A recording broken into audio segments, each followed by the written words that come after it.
નમસ્કાર દર્શક મિત્રો, ગુજરાતમાં આપણું સ્વાગત છે.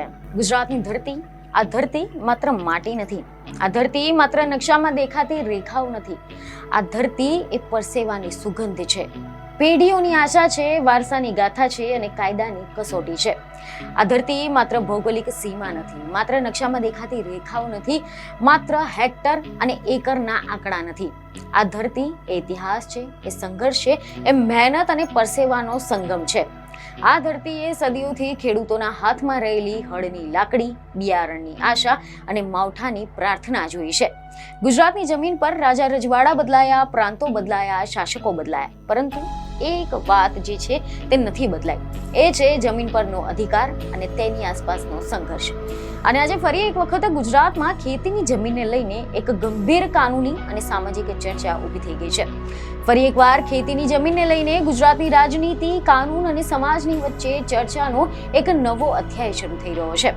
કારણ કે મીડિયા અહેવાલ અનુસાર એવી માહિતી સામે આવી છે કે ગુજરાત વિધાનસભાએ સૌરાષ્ટ્ર, ઘરખેડ, ગણોત, વહીવટ, પટાવટ અને ખેતીની જમીન વટહુકમ 1949ની કલમ 75 અને 75A માં મહત્વપૂર્ણ સુધારા પસાર કર્યા છે. આ સુધારો માત્ર ટેકનિકલ ફેરફાર નથી, આ સુધારો એ પ્રશ્ન ઊભો કરે છે કે કોણ ખેડૂત, કોણ પાત્ર, કોણ અપાત્ર અને સૌથી ગંભીર પ્રશ્ન, કોની ખેતીની જમીન ખાલસા થઈ શકે છે.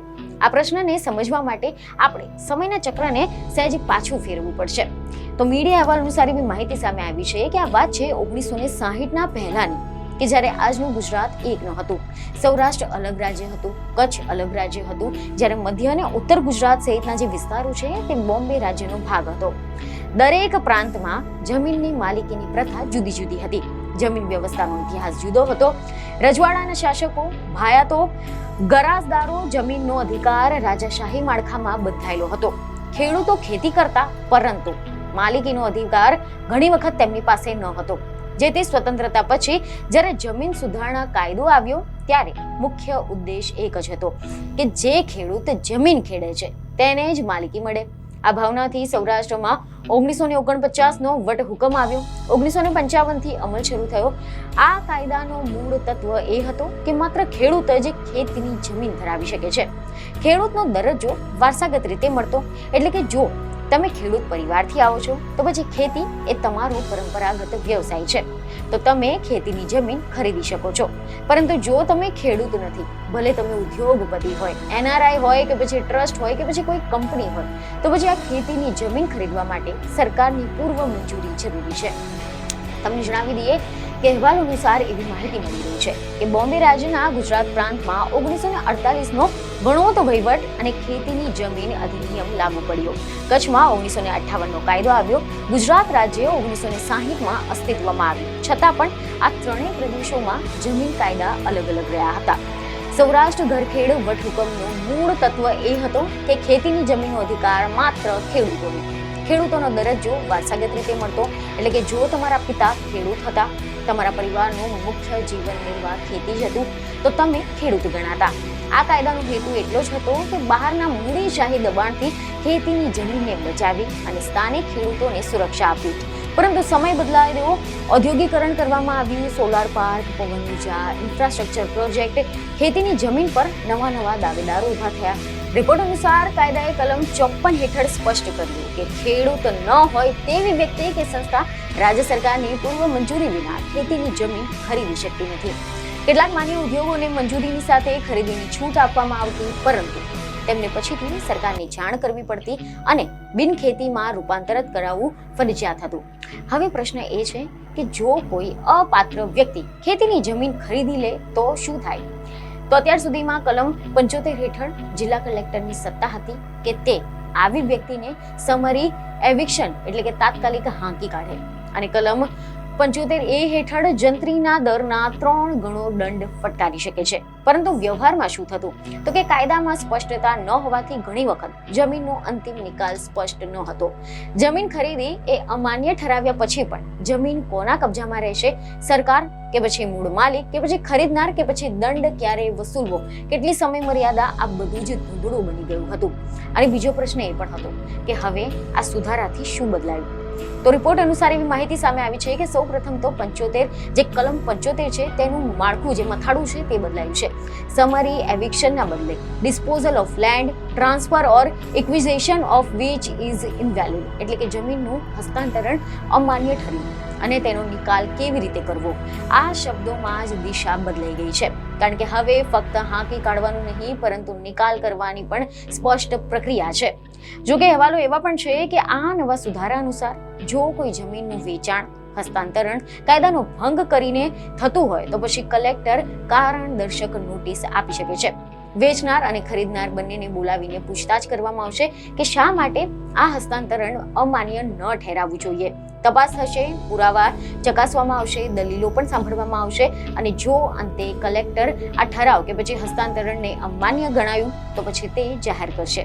અને અહીંથી આવે છે સૌથી મહત્વનો મુદ્દો કે પક્ષકારોએ 3 મહિનાની અંદર જમીનની માલિકીની સ્થિતિ જૂની સ્થિતિમાં પુનઃસ્થાપિત કરવી પડશે. એટલે કે જે જમીન વેચાણ પહેલાની હતી એ પછી પાછી ફરી એકવાર કરવી પડશે અને જો આવું ન થાય તો પછી જે તે દિવસે હસ્તાંતરણ થયું તે અમાન્ય ઠર્યું તે દિવસની જમીન સરકારની માલિકીની ગણાશે. એટલે કે જમીન ખાલસા થઈ જશે. આનો સીધો અર્થ શું?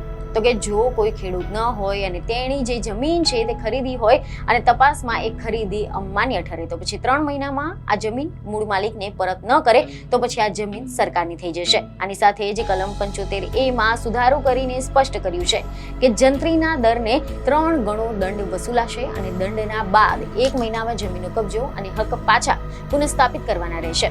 હવે આનો અસરકારક અર્થ સમજીએ તો માનો કે એક ઉદ્યોગપતિ છે કે જે ખેડૂત નથી. તેણે સૌરાષ્ટ્રમાં 20 એકરની ખેતીની જમીન ખરીદી લીધી છે. તેણે પૂર્વ મંજૂરી નથી લીધી. વર્ષો સુધી તે જમીન તેના જ કબજામાં રહી છે. કોઈ ફરિયાદ નથી, કોઈ તપાસ નથી થઈ અને કલેક્ટરે ખરીદી અમાન્ય ઠરાવી.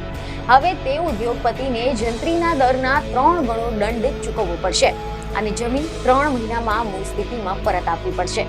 જો ન કરે તો પછી જમીન સરકારની થઈ જશે. આથી સ્પષ્ટ થાય છે કે ખેડૂત ન હોય તેવી વ્યક્તિ કે સંસ્થા જો કાયદાનો ભંગ કરીને ખેતીની જમીન ધારણ કરે તો પછી તેની જે જમીન છે તે ખાલસા થઈ શકે છે. પરંતુ અહીંયાથી ચર્ચા વધુ રસપ્રદ બની છે કારણ કે પ્રશ્ન એ માત્ર કાયદાનો નથી. પ્રશ્ન છે સામાજિક ન્યાયનો, આર્થિક વિકાસનો અને વહીવટી સત્તાનો. એવી ખબરો છે કે એક તરફ સરકારનું કહેવું છે કે આખા રાજ્યમાં જમીન કાયદામાં સમાનતા લાવવા માટે આ સુધારો જરૂરી છે. કચ્છ અને મધ્ય ગુજરાતમાં સમાન સત્તા પહેલેથી છે. લિમિટેશન એક્ટનો પ્રશ્ન પણ ઉભો થાય છે કે જો કોઈ 20 થી 25 વર્ષ પહેલા જમીન ખરીદી હોય, લાંબા સમયથી કબજો હોય તો શું તે માલિકીનો દાવો કરી શકશે? શું કાયદો પાછલી અસરથી આવીને જમીનની ખાલસા જાહેર કરી શકશે? સરકાર નિયમો બનાવશે ત્યારે જ સ્પષ્ટતા થશે. આ સુધારાનો સામાજિક અસર શું હોઈ શકે છે? તો જો કોઈ ખેડૂત ન હોય તેવી વ્યક્તિ હવે ખેતીની જમીન ખરીદતા પહેલા સાવચેત રહેશે. રિયલ એસ્ટેટ રોકાણ તરીકે ખેતીની જમીન ખરીદવાની જે પ્રથા છે તે ઘટી શકે છે. બિન ખેડૂત રોકાણકારો માટે જોખમ વધી ગયું છે, દંડ પણ અને જમીન ગુમાવવાની શક્યતા પણ. પરંતુ બીજી બાજુ ખરેખર ખેડૂતો માટે આ સંરક્ષણ રૂપ સાબિત થઈ શકે છે. કારણ કે ઘણા બધા કેસોમાં નકલી દસ્તાવેજો બનાવી અથવા તો કોઈ ખેડૂતના નામે જમીન ખરીદી અને પછી ટ્રાન્સફર કરાવવાની પ્રથા ચાલી રહી હતી અને હવે તપાસ અને પુનઃસ્થાપનાથી આજે સ્પષ્ટ જે પ્રક્રિયા છે આના કારણે હવે કાયદાનો ભંગ પણ મુશ્કેલ થઈ જશે. આ મુદ્દો માત્ર કાનૂનનો નથી, માનસિક પણ છે. કારણ કે જમીન એટલે સુરક્ષા. જો કોઈ વ્યક્તિએ લાખો કરોડો ખર્ચીને જમીન લીધી હોય અને પછી તે અમાન્ય ઠરે તો પછી આર્થિક અસર પણ ભારે થઈ શકે છે. તો ચાલો હવે સ્પષ્ટ અને સરળ ભાષામાં સમજીએ કે કોની ખેતીની જમીન ખાલસા થઈ શકે છે. તો એવા અહેવાલ છે કે એક એવી વ્યક્તિ કે જે સંસ્થા હોય કે જે ખેડૂત નથી અને સરકારે પૂર્વ મંજૂરી વિના ખેતીની જમીન ખરીદી કે અન્ય રીતે પ્રાપ્ત કરી હોય. બીજું કારણ એ કે જો તે ખરીદી અથવા તો હસ્તાંતરણ કલમ 54 અને 55 નો ભંગ કરીને કર્યું હોય. ત્રીજું કે કલેક્ટરની તપાસમાં આ હસ્તાંતરણ અમાન્ય ઠર્યું હોય. અને ચોથું કે નિર્ધારિત સમયગાળામાં જમીનની માલિકીની જૂની સ્થિતિ પુનઃસ્થાપિત ન થાય. આ 4 શરતો પૂરી થાય તો જ આ જમીન સરકારની માલિકીની ગણાશે. આ સુધારાનો અંતિમ અર્થ એ છે કે હવે કાયદો માત્ર કાગળ પર નહીં, અમલમાં પણ વધુ કડક બની શકે છે. તો દર્શક મિત્રો, જમીનનો પ્રશ્ન માત્ર કાયદાનો નથી, પરંપરાનો છે. કારણ કે ગુજરાતમાં ખેડૂત આ શબ્દ માત્ર વ્યવસાય નથી, ઓળખ છે. અને આ સુધારો એ ઓળખને જાળવવાનો પ્રયાસ છે કે સત્તાનો વિસ્તાર તે ચર્ચાનો વિષય છે. આગામી દિવસોમાં રાજ્યપાલની મંજૂરી, ત્યારબાદ નિયમોની જાહેરાત અને ત્યારબાદ અમલીકરણ, આ સમગ્ર પ્રક્રિયા પર સૌની નજર રહેશે. ખેતીની જમીન હવે ફક્ત ખરીદી કે પછી વેચાણનો વિષય નથી, તે કાનૂની જાગૃતિનો પણ વિષય બની ગયો છે. જે કોઈ ખેતીની જમીન ખરીદવા ઈચ્છે છે તેણે હવે વધુ સાવચેતી રાખવી પડશે.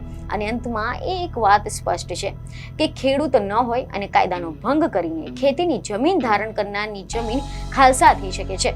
અને આ બદલાવ માત્ર કલમનો નથી, આ બદલાવ ગુજરાતની જમીનની નીતિના નવા અધ્યાયનો પ્રારંભ છે. તો આશા છે કે આ માહિતી તમને મહત્વની લાગી હશે, જેથી અમારા વિડીયોને લાઈક અને શેર જરૂરથી કરજો. બીજી ખબરો સાથે ફરી મળીશું. ધન્યવાદ.